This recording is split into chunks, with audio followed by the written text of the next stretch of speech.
Joining us right now is one of our tech voices who's been buying NVIDIA on that dip. Ray Wang is the Constellation Research founder and chairman. Good morning to you. Help us. You've been buying on the dip. What do you think it's worth today? I mean, right now we should say stocks across the board, but there's a little bit of a, I don't know if you want to call it a sell America situation, but this morning we've got a lot of things off, maybe 2% or so. Well, in general, I mean, we've seen the recovery year to date and year over year with the Mag 7. And there's been a lot of, since the tariff situation, as we always say, we're a couple of tariff trade deals away from actually a recovery. The recovery is starting to happen. And so it's coming up on the up curve. And so when you take something like NVIDIA and their announcement on, a Taiwan supercomputer, you see the announcement as well in terms of what they're trying to do to get around export bans and making sure they build an export compliant chip. All those things are happening at once. And it's not just NVIDIA, it's just tech stocks in general. There's a recovery that has happened. And I think, as the more trade deals that do come through, the more likely we're going to see that recovery. And when you look at like an Alphabet, though, or somebody else that maybe is, or a Microsoft, how do you think they react compared to like the chip makers, for example? How do you differentiate? You're right. It's very different. Software is very different than chips. China-based companies like Tesla, Apple have a different kind of profile. And in terms of exposure, software companies typically don't have as much of the reliance on any kind of export controls. So Microsoft, for example, and Alphabet and Amazon, Meta are less likely to feel that pinch. They also have different business models. Meta is heavy on advertising, Alphabet heavy on advertising. Even Amazon is now probably heavy on advertising that you probably wouldn't imagine. And so those things play a different role in terms of that recovery. But in general, I mean, it's tech that's been driving double-digit gains, and it's tech that's still possible to get that infinite scale that most other companies aren't able to do. Despite being a relative newbie to the cloud computing scene, NVIDIA is rapidly gaining ground. The massive semiconductor company on Monday revealed a service that expands access beyond the main cloud providers by making its AI chips available on many cloud platforms. The service, known as DGX Cloud Lepton, connects developers of artificial intelligence with NVIDIA's network of cloud providers, which grant access to its GPUs. Cloud provider partners of NVIDIA include Crusoe, Lambda, and CoreWeave. According to a statement from NVIDIA CEO Jensen Huang, NVIDIA DGX Cloud Lepton links AI developers with our global network of GPU cloud providers. The announcement was made during the Taiwanese Computex conference. According to NVIDIA, top cloud service providers are anticipated to take part as well. According to analysts, the move opens up its chips to developers of diverse backgrounds, not only those with connections to big IT behemoths. According to Alexis Bjorlin, vice president of NVIDIA's DGX Cloud division, we observed that there was a lot of friction in the system for AI developers, whether they are researchers or in an enterprise, to find and access computing resources. According to NVIDIA, DGX Cloud Lepton is a one-stop AI platform that offers developers a marketplace of GPU cloud providers from which to train and utilize their AI models. Since late 2022, when the AI boom began, NVIDIA's GPUs have been in high demand. To assist their own AI initiatives as well as those of their clients, cloud providers have been vying for consumers' attention. However, cloud providers, including smaller firms like CoreWeave, may have GPUs that aren't in use at any given moment. Lepton is a means for those providers to inform developers that they have extra computing capacity for AI, which is where it comes in, according to Bjorlin. According to Ben Bajaran, CEO and lead analyst of market research firm Creative Strategies, this is NVIDIA's method of acting as a sort of cloud-based GPU aggregator. Instead of using its cloud provider partners, NVIDIA will be contacting developers directly. According to Mario Morales, an analyst at International Data Corp, such direct approach advances NVIDIA's goal of expanding its business with businesses rather than just AI labs. Working directly with the chip giant also gives developers the option of selecting one AI cloud provider or collaborating with others, according to Bjorlin of NVIDIA. The developer has the final say, Bjorlin continued. That pathway does not intersect with NVIDIA. So what implications does this have for NVIDIA's stock? Let's explore that. But first, a big thank you to those of you who've stuck with us this far. Creating these videos takes significant effort and dedication, so if you're enjoying the content, please hit the like button, subscribe to our channel, and share your thoughts on NVIDIA stock in the comments. Your support truly helps us grow. Now let's get back to the video. Let's get the street's take. Bernstein analyst Stacey Raskin joins us. He's got a buy rating, 185 price target on the stock. Were you in some way, Stacey, at all disappointed in terms of the announcements we got out of Taiwan from Jensen? No, I thought they were pretty positive. I mean, like Jen Sanity, I guess, is a very funny. I think that's a good a view of how he's perceived over there. I thought the announcements were good. I think to Christina's point, the NVLink Fusion announcement was to me the most surprising. They are opening up the ecosystem to other partners, which I think is good. I thought to her point also, like the missing folks were also very interesting. Intel and AMD and Broadcom. They have a competing interconnect. There's an open standard called UA-Link that they've been trying to develop. You've got like the second tier ASIC players that are part of NVIDIA's thing. I mean, maybe trying to like boost them versus some of the leaders like Broadcom.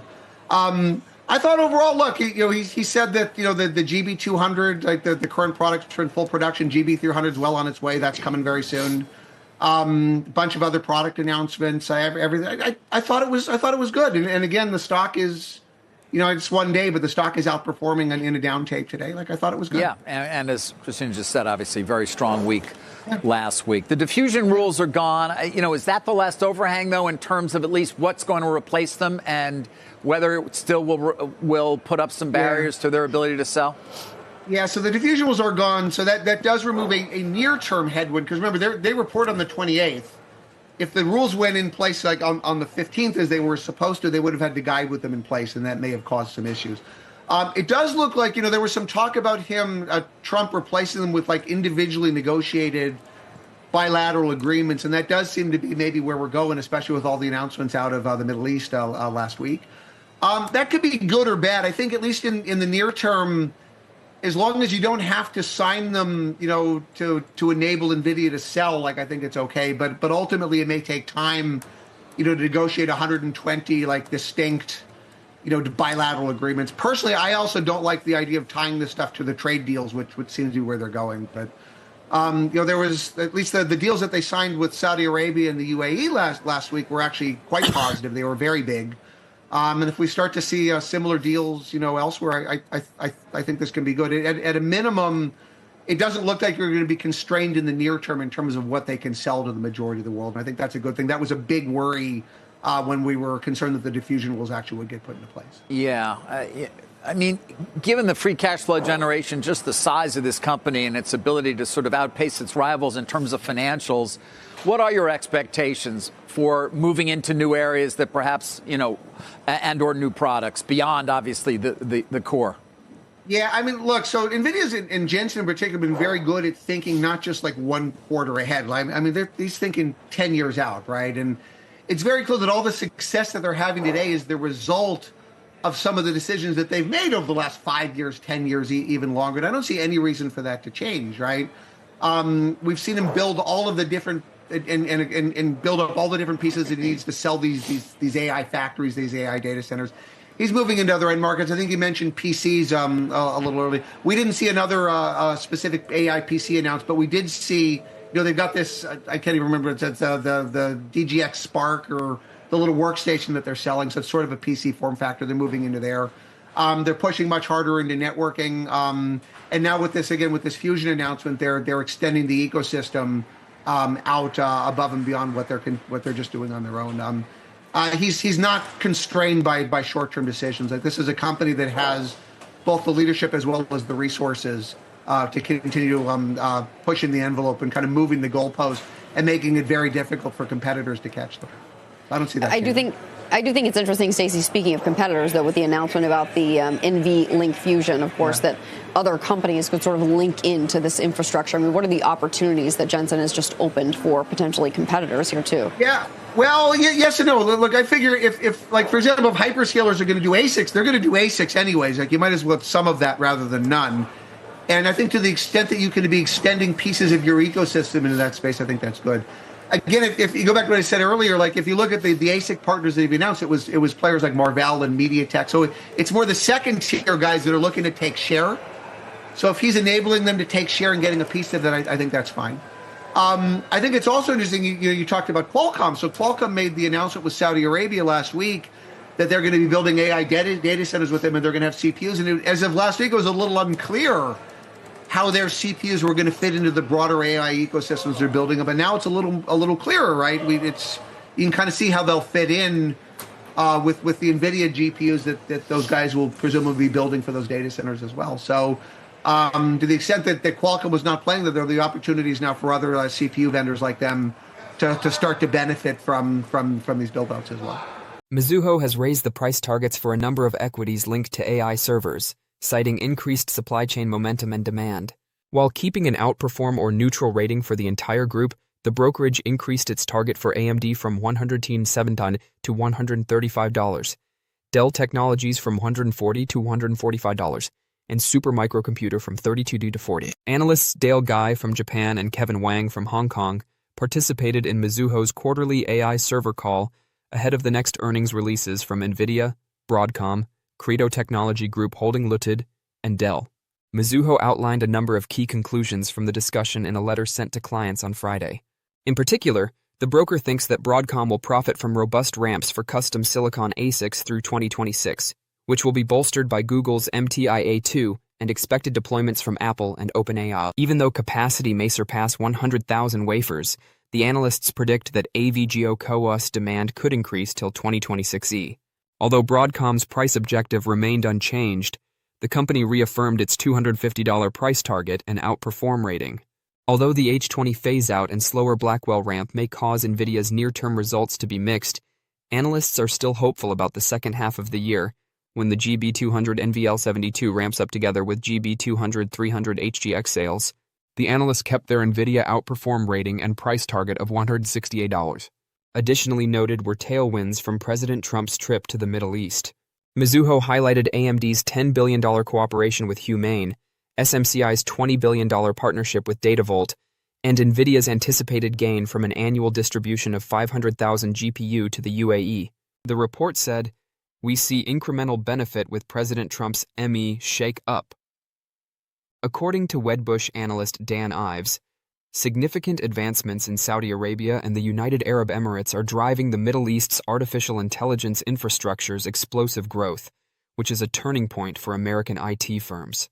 Wedbush stated, "It's becoming very evident that the AI revolution has discovered its next significant penetration area, the Middle East." According to the analyst, the recent announcements made in Riyadh and Abu Dhabi portend a new era of expansion for American IT behemoths like Microsoft, Amazon, Palantir, Tesla, NVIDIA, and Alphabet. According to Wedbush, Saudi Arabia has agreed to buy 18,000 NVIDIA chips for a 500-megawatt data center that Humane is building. President Trump has backed the UAE's plans to construct the biggest AI data center outside of the United States in Abu Dhabi. Wedbush stated, "We think the Saudi Arabian and United Arab Emirates market opportunity alone could eventually add another $1 trillion to the broader global AI market in the coming year." The changes coincide with a more general change in U.S. trade policy. No NVIDIA chips for China, red carpet rollout for the kingdom, the company stated, drawing a comparison between Beijing's chip export limits and Middle East expansion. According to Ives, the region's pace is a bullish sign that further demonstrates American technology's leadership in the fourth industrial revolution. He underlined NVIDIA's supremacy and once more referred to CEO Jensen Huang as the AI godfather. As the demand for AI chips, software, robotics, and data centers in the region is predicted to rise over the next 10 years, Wedbush thinks Saudi Arabia, the United Arab Emirates, and Qatar are now on the priority list for American technology. In an attempt to hasten the shift of enterprise IT infrastructure to AI factories, a market with trillion-dollar potential, NVIDIA has introduced its RTX PROTM servers. The RTX Pro 6000 Blackwell Server Edition GPUs used in the construction of these servers are intended to enable the transition from conventional CPU-based systems to more effective GPU-accelerated infrastructures by offering universal acceleration for a range of AI, design, and business applications. NVIDIA partners are creating on-premises infrastructure to improve AI-enabled business systems using a verified design known as the NVIDIA Enterprise AI Factory. There is a notable shift towards AI-driven operations as major corporations choose to use these AI factories to power sophisticated applications in industries like robotics, healthcare, and electronics production. To stay informed about the latest developments from NVIDIA and the ever-changing stock market, consider subscribing to our investing tutorial channel. We provide daily updates on significant market shifts and key catalysts, so hit that subscribe button to ensure you never miss crucial information. We'd love to hear your thoughts on NVIDIA stock, So please share your opinions in the comments below. Now, let's dive into today's video. All right, let's talk a little bit about some pressure that we're seeing in the chip space. NVIDIA under some pressure this morning, despite some news, and we know CEO Jensen Huang over in Taiwan speaking about some developments there. What's the latest and what are you paying attention to when it comes to NVIDIA? Yeah, so NVIDIA is making a very strategic move here, and you're seeing kind of a mixed reaction when it comes to the shares of NVIDIA right now. So they did unveil NVLink Fusion program. So this is basically going to allow customers to integrate non-NVIDIA CPUs and GPUs into the NVIDIA ecosystem in general, and also will give those individuals or those companies access to NVIDIA GPUs as well if they would like to use them. So this is once again strategic. They're trying to expand their market share and not only just be a hardware provider, but also trying to build out the software side of their base as well, which if you kind of look at the annuitized type of structure for software, kind of makes sense over the long term. Now you are seeing some selling of the shares here because there's a fear that you will have a lot of enterprises really kind of buying maybe cheaper CPUs or buying cheaper GPUs rather than NVIDIA's GPUs or CPUs, and then obviously still connecting to their space. So they could see, in which the market is kind of focusing on, maybe a little bit of a leveling off when it comes to hardware demand over the long term. But once again, this is a gamble that NVIDIA is really taking to say, okay, we might have to give up that share, but over the longer term, if somebody builds their whole data center infrastructure on the back of what we have to offer, both software and hardware, then over time that could pay off. I think that's kind of the risk reward ratio that you are seeing here. But an interesting development, and I'm actually, if you kind of look at it, it does make sense over the long term. It kind of reminds me of the Microsoft strategy.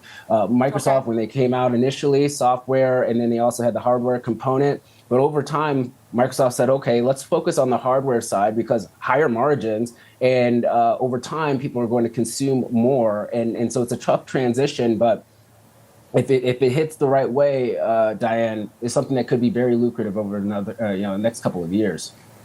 After a good performance last week, NVIDIA saw a decline on Monday.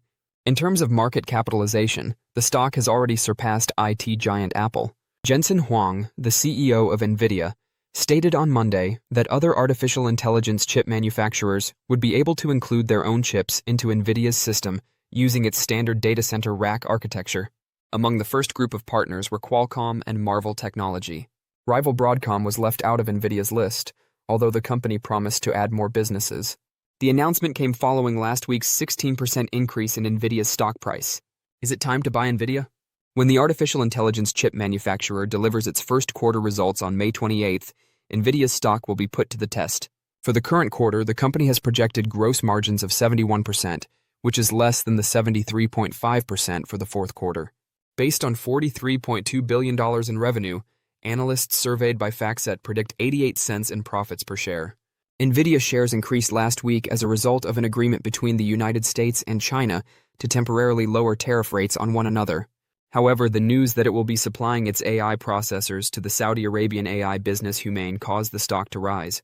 A recent revelation that the AI chip giant lowered its China H20 chip to comply with new export regulations was handled by investors. According to Reuters, which cited anonymous sources, NVIDIA's H20 change will lead to a decrease in memory capacity, among other downgrades. In July, NVIDIA anticipates that Chinese consumers will be able to purchase the updated processor. Don't forget to share your thoughts and experiences in the comments below. Your input helps create a more knowledgeable community where we can all learn and grow together in the world of investing.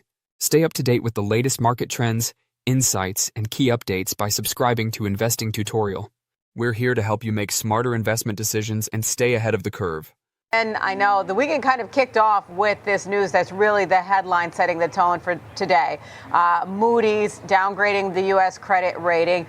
Help us make sense of this.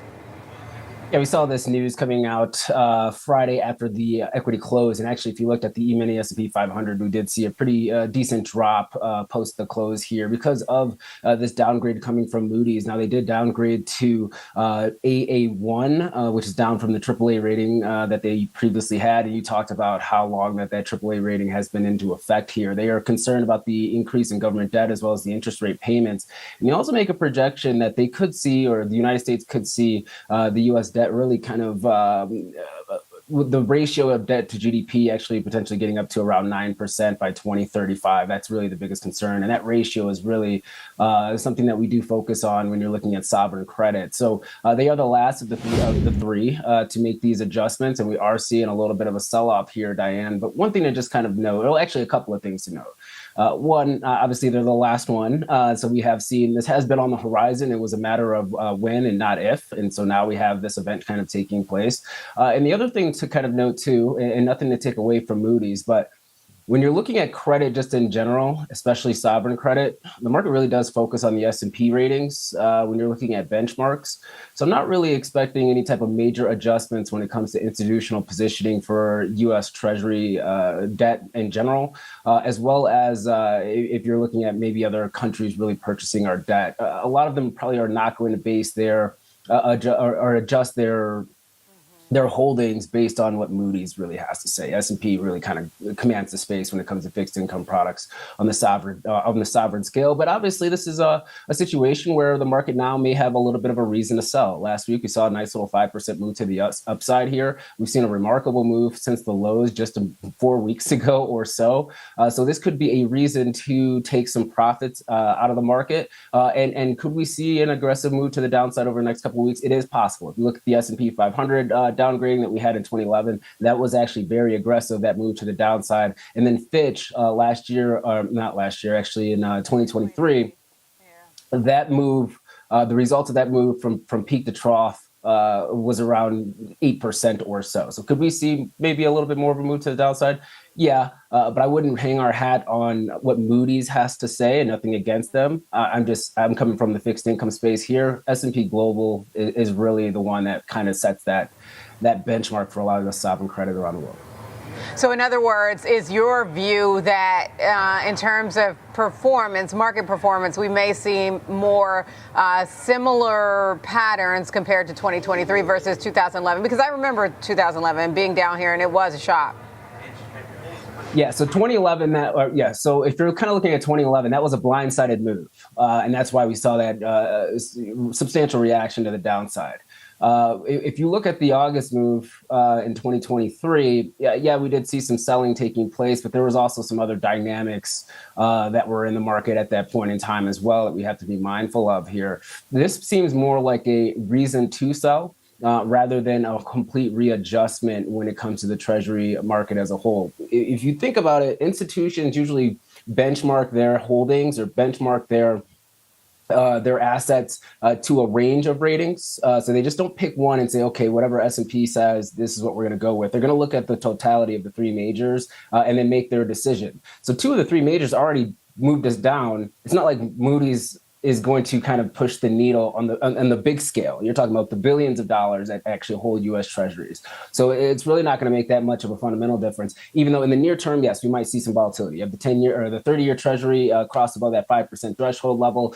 You have the 10-year moving above that 4.5% here. The spread is widening out just a tad bit here, but you're not seeing a complete blowout in the Treasury curve as a whole. And I think that's something to be mindful of. And if you're a longer-term trader or a longer-term investor, the 2011 downgrade, what happened? We still got to all-time highs at some point in time. In 2023, we had a downgrade. We eventually got back to all-time highs. So this is not going to be something that's going to be apocalyptic for the market. Now, there could be other news items that complement this, that can create or accelerate a move to the downside here. But this by itself kind of signifies to me potential pullback or retracement in a vacuum of no other news.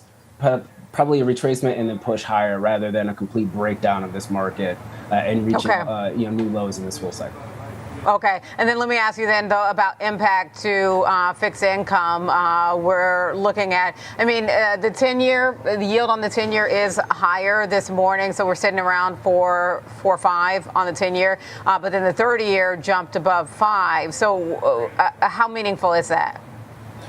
Yeah, look, the longer the duration of any type of asset, the more of a premium you should be receiving. And so that's how the fixed income market works. That's how the Treasury markets work. So as more time goes on, more risk is on the table and the market deserves a higher yield. So we're just seeing more of a normalization of this yield curve, and I know that this is something that does bring a little bit of pressure when it comes to the equity markets when you're looking at these market cycles. But it is also something that is very necessary. So I wouldn't get too concerned about it right now unless you see a massive disjointed move within the Treasury markets. Let's say the 2-year Treasury starts to pay at 2.5%, and then you have the 10-year sitting at 5% or 5.5% or 6%. That type of move is something that would cause a little bit more concern. But this just looks more like a little bit of a normalization. We also have the fiscal impact as well. We have to be mindful of that, right? They're trying to get this big, beautiful bill, as the president likes to call it, through Congress. And so this will probably be a talking point for those that have been kind of pushing back on maybe some of these tax measures that are going to be put into place, or maybe not cutting enough when it comes to social programs here. That could be a little bit, some fireworks that we see down the road in end of June, early July or so. But for now, I wouldn't get too concerned about it. We've had a really decent run on the equity side. It makes sense that we have a little bit of a pullback. Curve is normalizing in the treasury yield space. I think it's going to take a lot more than a Moody's downgrade to really push us a lot lower. And when I say a lot lower, I'm saying 15%, 20% from these levels. Okay.